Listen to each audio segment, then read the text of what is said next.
So, this is Alaska, a great chunk of the Russian Empire, which locates even further than Russian Far East. Land with around 7,000 inhabitants, and less than 1,000 of them are Russians. Well, the idea of the colonization of Alaska wasn't the idea of the Alaskan colonization. Let me explain.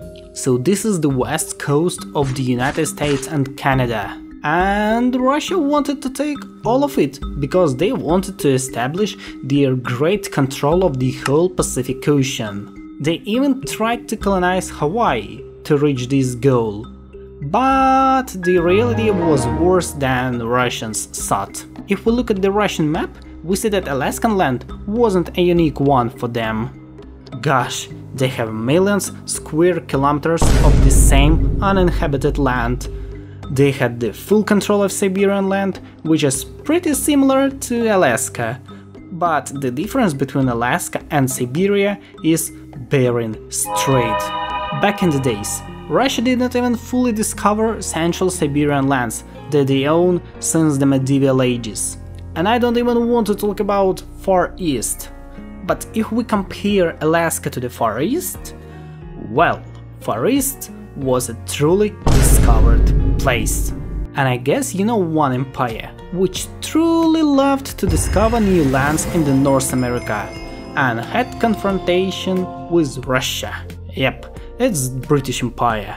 And they didn't really like that fact that Russia owns Alaska. Plus, Russia has just finished the Crimean War, and they really needed money to pay reparations. And of course, Alaska was the best choice for it, because it was a piece of a useless land. At that time, back in 19th century, people didn't know about scam named Golden Rush, especially about Alaskan oil. Even in Yakutia, which always was a part of the Russian Empire, they have always controlled those huge pieces of land. Even there, Russians have discovered that, Yakutia has some interesting resources, especially diamonds. Only in Stalin's era in 1940s. It was like 80 years ago, so you understand the whole situation about Alaska. But let's get back to the North American land. Alaska was only consuming the Russian budget and didn't give any profit for them. And what does people usually do when they have illiquid assets? Right, they sell it. But Alaska is like East. It's a tricky business. The goal for Alexander II was pretty simple: to sell Alaska not to the Russian enemy. And the best choice for that was the United States. But wait, didn't we start talking about Liechtenstein yet? Now I guess that it is the right moment.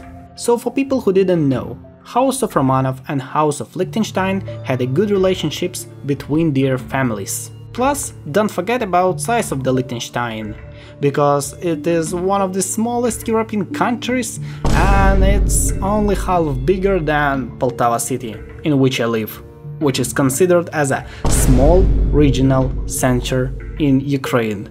Bruh.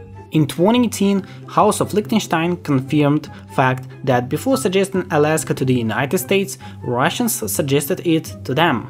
Cause, their family and other families in their small state had a lot of money, possibilities, and of course, Liechtenstein wasn't Russian enemy. But unfortunately, they rejected this pretty good suggestion. And their royal family still regret about this decision. Just imagine being a landlocked country. Now Liechtenstein is even a double landlocked country. And you have one of the largest colonies in the world. So now you are considered as one of the biggest countries in the world, which is landlocked, but have a colony with a huge coastal area. Sounds like the biggest nonsense I have ever heard. What would this purchase change on the world stage? Well, I guess a lot. First of all, Austria would hide their influence in the Liechtenstein and probably even become a de facto owner of this huge North American land. Also, don't forget about British Empire, which could easily occupy this land. And what can Liechtenstein do to take back their land from British Empire? Not too much. Of course, role and significance of this small European country would rapidly grow, but in my opinion, it would only make a lot of troubles for them. Holding this colony, searching for people who would live there, troubles because of invasion or territorial disputes. This is the headache which Liechtenstein didn't get, and I think that they are doing well enough even without Alaska.